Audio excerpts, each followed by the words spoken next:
അതായത് ഇവരുടെ സ്വഭാവമല്ല. അങ്ങനെയല്ല ആക്ച്വലി. നമ്മളിപ്പം റിയൽ ലൈഫിൽ നമുക്കുള്ള ആ കെമിസ്ട്രിയെ അല്ല പടത്തിലുള്ള കെമിസ്ട്രി.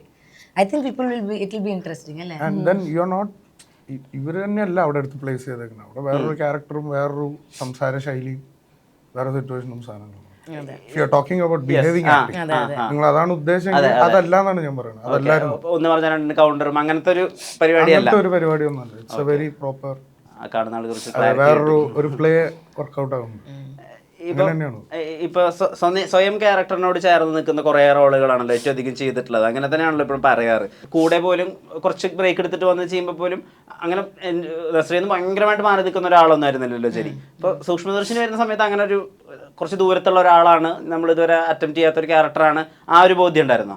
അത് ശരിക്കും ആളുകൾക്ക് മനസ്സിലായെന്ന് അല്ല, ഡെഫിനറ്റ്ലി. ഇപ്പം ഈ ക്യാരക്ടർ കുറച്ചുകൂടെ മെച്ചോറിറ്റിയോ അല്ലെങ്കിൽ യുനോ ഇപ്പം എനിക്കും കുറച്ച് പ്രായമാവുന്നുണ്ടല്ലോ ഈ കൂട്ടത്തില്. അപ്പൊ നമ്മുടെ പെർസ്പെക്റ്റീവും അപ്രോച്ച് ടു ആ ക്യാരക്ടർ ഓൾസോ ചേഞ്ചസ് നോ.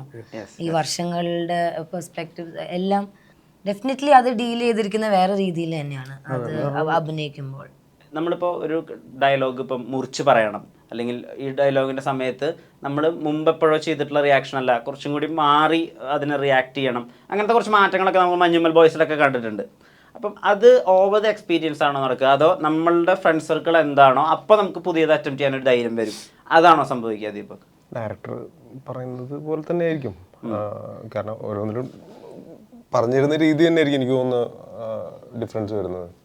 അങ്ങനെ പ്രത്യേകിച്ച് അങ്ങനെ ഈ പടങ്ങളുടെ എണ്ണം കൂടിയത് കൊണ്ട് അങ്ങനെ ചിലപ്പോൾ അതും ഉണ്ടാവും ഉറപ്പായിട്ടും. ഇപ്പൊ തിയേറ്റർ ബാക്ക്ഗ്രൗണ്ട് ഉണ്ടല്ലോ. അപ്പൊ ഇപ്പൊ ഇത് ലാസ്റ്റ് ചെയ്യുന്ന പറഞ്ഞിട്ട് അമിതാഭ് ബച്ചന്റെ ഒരു സിനിമയുണ്ട്. അപ്പൊ അതിനകത്ത് ആള് തിയേറ്റർ ആക്ടർ, അതിനകത്താണ് തിയേറ്റർ അല്ല കമ്പയർ ചെയ്തല്ല. അപ്പൊ അതിനകത്ത് പുള്ളി തിയേറ്റർ ആക്ടിങ്ങിനെയും സിനിമ ആക്ടിങ്ങിനെയും പറ്റി വേർതിരിച്ച് പറയുന്ന ഒരു ഏരിയ ഉണ്ട്. ഈ തിയേറ്ററിൽ ഇരുന്നതിന്റെ അല്ലെങ്കിൽ ഒരു സിറ്റുവേഷൻ തിയേറ്ററിൽ പലപ്പോഴും നമ്മൾ പ്രതീക്ഷിക്കാത്ത സാഹചര്യങ്ങൾ കൂടി വരുമല്ലോ, അത് എന്തെങ്കിലും രീതിയിൽ ആക്ടിങ്ങിനെ ഹെൽപ്പ് ചെയ്തിട്ടുണ്ടോ, അല്ലെങ്കിൽ തിയേറ്ററിൽ നിന്ന് വന്നതുകൊണ്ട് ഒരു ഗുണം അങ്ങനെയുണ്ടോ?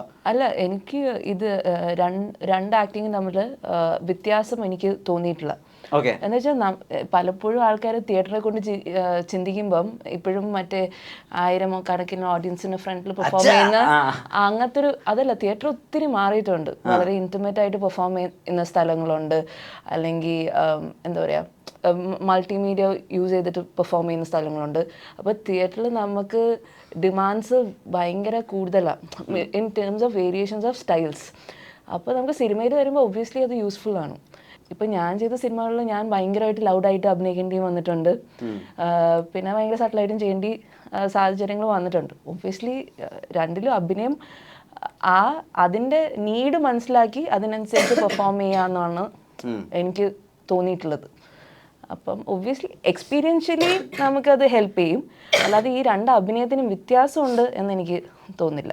ആളുകൾക്ക് പ്രതീക്ഷയുണ്ട് ഇതൊരു തമാശകൾ കൊണ്ട് ബിൽഡ് ചെയ്തിട്ടുള്ള ഒരു സിനിമയായിരിക്കുമോ, അല്ലെങ്കിൽ ഒരു സീൻ കഴിഞ്ഞ് അടുത്ത സീൻ കഴിഞ്ഞ് അങ്ങനെ. ഇപ്പം ബേസിലിനൊരു ഭയങ്കര ട്രാക്ക് റെക്കോർഡ് ഉണ്ട്, വളരെ ചൂസി ആയിട്ടാണ് നസ്രി എടുക്കുന്നത്. അതുകൊണ്ട് അങ്ങനത്തെ തമാശ ആഫ്റ്റർ തമാശയായിരിക്കും പടം എന്നുണ്ട്. അതിനോട് എത്രമാത്രം നീതി പുലർത്തിയിട്ടുണ്ട്? തമാശകളൊക്കെ ഉണ്ട്, പക്ഷെ I think it will surprise U. നമ്മുടെ എല്ലാവരുടെയും ക്യാരക്ടേഴ്സും പിന്നെ ഇറ്റ്സ് എ ത്രില്ലർ ആക്ച്വലി. അത് ഈ ഫൺ തമാശ ഒരു കാരണം ഒരു നെയ്ബർഹുഡ്, ഒരു കമ്മ്യൂണിറ്റിയിൽ വേറെ ഐ ലിവ്, എൻ്റെ നെയ്ബറാണ് പൂജയുടെ ക്യാരക്ടർ അസ്മ, സുലു, അഖില, അവരൊക്കെ നെയ്ബേഴ്സാണ്. അവിടെ ബേസിലിൻ്റെ ക്യാരക്ടറും ഫാമിലിയും വരുമ്പം ഉണ്ടാവുന്ന തമാശകളും ചേഞ്ചസും അവരുടെ ഡെയിലി റിത്തം ആ കമ്മ്യൂണിറ്റിയുടെ റിത്തം ഒന്ന് ചെറുതായിട്ട് മാറാണ്. അതാണ് സൂക്ഷ്മദർശിനി ഇപ്പം എനിക്ക് പറയാൻ പറ്റുന്നത്.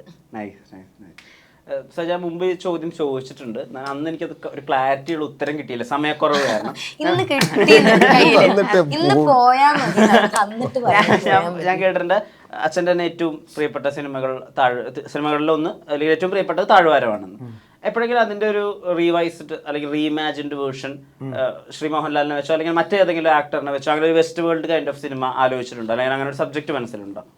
അത് തന്നെ ചെയ്യണമെന്നില്ലല്ലോ. ഈ വെസ്റ്റ് വേൾഡ് സിനിമ സബ്ജക്ട് ഉണ്ടെങ്കിൽ അത് ചെയ്താൽ പോരെ. അതായത് അതിൽ നിന്ന് ഇൻസ്പിറേഷൻസ് മാക്സിമം ഊറ്റിയെടുത്തിട്ട് നമുക്ക് അങ്ങനെ ഒരു ഇനിയിപ്പോൾ അത് തന്നെ ചെയ്യണോ ആടൊന്നു ഓക്കെ, അതൊരാൾ ചെയ്ത് മര്യാദയ്ക്ക് ഒരു നല്ല രീതിയിലൊരു വേർഷൻ അയാൾ ചേർന്നൊരു ബന്ധമുണ്ടല്ലോ. ഇനിയിപ്പോൾ അതിൻ്റെ ഒരു വേർഷൻ 2 എന്ന് പറഞ്ഞിട്ട് അങ്ങനെ ഒരു സാധനം വേണോ? എനിക്കൊന്നും പുതിയതായിട്ട് അതിൽ ആഡ് ഓൺ ചെയ്ത് പറയാനുമില്ല. അതൊരു കംപ്ലീറ്റ് സ്റ്റോറി ആണല്ലോ. അതെ. സോ നിദ്രയിൽ I had something to say, പുതിയതായിട്ട് ആഡ് ചെയ്യാനുണ്ട്. ഇത് അതവിടെ ഇരുന്നോട്ടെ, അത് ഇറ്റ്സ് വെരി ബ്യൂട്ടിഫുൾ. അതാണ് ഇരിക്കട്ടെ. ദീപക് എത്തിയിട്ടുള്ള ഒരു സ്റ്റേജ് ഉണ്ടല്ലോ, ഇപ്പോൾ മഞ്ഞുമൽ ബോയ്സ് കഴിഞ്ഞിരിക്കുന്നു, അല്ലെങ്കിൽ ആളുകൾക്ക് നിങ്ങൾ കുറച്ച് പ്രോമിസിംഗ് ആയിട്ടുള്ള ആക്ടർ ആണെന്ന് ഒരു ധാരണയുണ്ട് ആളുകൾക്ക്. സോറി, ആളുകൾക്ക് ഒരു പ്രോമിസിംഗ് ആണെന്ന ആക്ടർ ആണെന്നുള്ള ഒരു വിശ്വാസമുണ്ട്. സോറി, കൺസ്ട്രക്ഷൻ തെറ്റായിരുന്നു. വിശ്വാസമുണ്ട്. തുടക്കത്തിൽ തന്നെ നായകനായിട്ട് ഒരു സിനിമയൊക്കെ ചെയ്തിട്ടുണ്ട്. ഇപ്പൊ ജോൺ പോൾ വാതിൽ തുറക്കുന്നു, പിന്നെ ഓർമ്മയിലൊരു ശിശിരം, ഒരുപാടുണ്ടല്ലോ ആൾക്കാർ. എനിക്ക് അത്ര ആരുടെ പാട് നെല്ലിക്കുണ്ട്. ഇപ്പൊ മഞ്ഞുമൽ ബോയ്സൊക്കെ ശേഷം കുറച്ച് സക്സസ് റേഷ്യോ കൂടിയുണ്ടല്ലോ. ഇപ്പൊ നായകനാവാനുള്ള പണ്ടത്തെ അത്രയും ധൈര്യം ഉണ്ടോ? ഇതിലൊന്നും ധൈര്യത്തിന് പ്രശ്നമൊന്നും, എനിക്ക് പൈസ കിട്ടിക്കഴിഞ്ഞാൽ ഞാൻ ചെയ്യുന്ന മാത്രമേ ഉള്ളൂ. ധൈര്യമൊന്നും ഞാൻ ചിന്തിക്കാറില്ല. കുഴപ്പമില്ലാത്തൊരു കഥ, പിന്നെ കാര്യങ്ങൾ സെറ്റാണെങ്കിൽ ചെയ്യാമെന്ന് മാത്രമേ ഉള്ളൂ. അല്ലാണ്ട് എനിക്ക് ഇപ്പം ഞാൻ പ്രത്യേകിച്ച് സിനിമയിൽ വന്നത് സിനിമയിൽ അഭിനയിക്കണം എന്നുള്ള ഭയങ്കരമായിട്ടുള്ള ആഗ്രഹം കൊണ്ടാണ്. അപ്പോൾ പിന്നെ ഈ ഒരു സിനിമ വരുമ്പോൾ അതിനും ധൈര്യം എന്ന് പറയുന്ന കാര്യം ചെയ്യാം, വിളിക്കുമ്പോൾ അങ്ങ് ചെയ്യാം, നല്ല പരിപാടിയാണെങ്കിൽ. പൂജ, ഈ സിനിമാ തെരഞ്ഞെടുപ്പുകളുടെ ഉള്ളിലെ ഇപ്പോൾ എനിക്ക് പറ്റുന്നത് അല്ലെങ്കിൽ അങ്ങനെ ചൂസ് ചെയ്യാൻ മാത്രമുണ്ടോ അതോ വരുന്നത് ചെയ്യുന്നതാണോ? എല്ലാം വരുന്നത് ചെയ്യും, എല്ലാം ചെയ്യും. അല്ലാതെ എനിക്ക് വന്നിട്ടുള്ള എല്ലാ സിനിമയും ഞാൻ ചെയ്തിട്ടുണ്ട്. ഇതുവരെ ഇതിനുള്ള അവസരം ഉണ്ടായിട്ടില്ല. അല്ല, ഇപ്പൊ കേൾക്കുന്നുണ്ട്, പക്ഷെ ഇപ്പോഴാണ് കുറച്ചും കൂടെ വരുന്നത്. അപ്പൊ എനിക്കും ഇത് തന്നെയാണ് ഞാൻ പഠിച്ചതും, ഇത് തന്നെയാണ് ഇപ്പം ചെയ്യാൻ അറിയാവുന്ന കാര്യവും. അപ്പൊ പിന്നെ ഇത് ചെയ്തുകൊണ്ടിരിക്കുക എന്നുള്ളത് മാത്രമേ ചിന്തിക്കാറുള്ളൂ. അല്ലാതെ ഭയങ്കരമായിട്ട് സെലക്ട് ചെയ്യാനുള്ള ഒരു സ്പേസിലൊന്നും ഇപ്പം എത്തിയിട്ടില്ല. അപ്പം അത് പല ഫാക്ടേഴ്സും ഉണ്ട്. നമുക്ക് ഫിനാൻഷ്യലി ഉണ്ട്, അല്ലാതെ ഉണ്ട്. അപ്പം മാക്സിമം നമുക്ക് എന്താ പറയുക, കുഴപ്പമില്ലാത്ത സാധനങ്ങളൊക്കെ പിടിക്കുക. ആവശ്യത്തിന് ശേഷം വിസിബിലിറ്റി ഭയങ്കരമായിട്ട് കൂടിയിട്ടുണ്ടോ? അത് കൂടിയിട്ടുണ്ട്, നല്ല കാര്യമായിട്ട് തോന്നിയിട്ടുണ്ട്. അല്ല, വിളിക്കുന്നുണ്ട്. അതുകൊണ്ട് മീൻസ് അങ്ങനത്തെ ഹിറ്റ് സിനിമയുടെ ഭാഗമാകുമ്പോൾ നമ്മളെയും ആ കൂട്ടത്തിലൊന്ന് ശ്രദ്ധിക്കും. ഹിന്ദിയിലൊക്കെ പോകുമ്പോൾ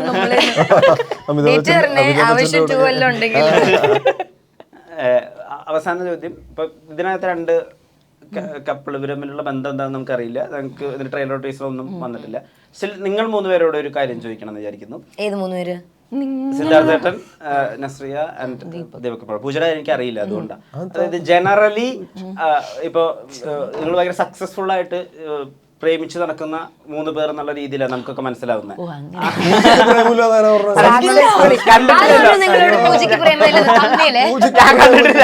എനിക്കറിയില്ല, അറിയാത്ത പറയാൻ റിയൽ ലൈഫിന്റെ സാധനം നമുക്ക് മനസ്സിലായത് വെച്ചിട്ട് 2 ആളുകൾ സ്നേഹിക്കുന്നു.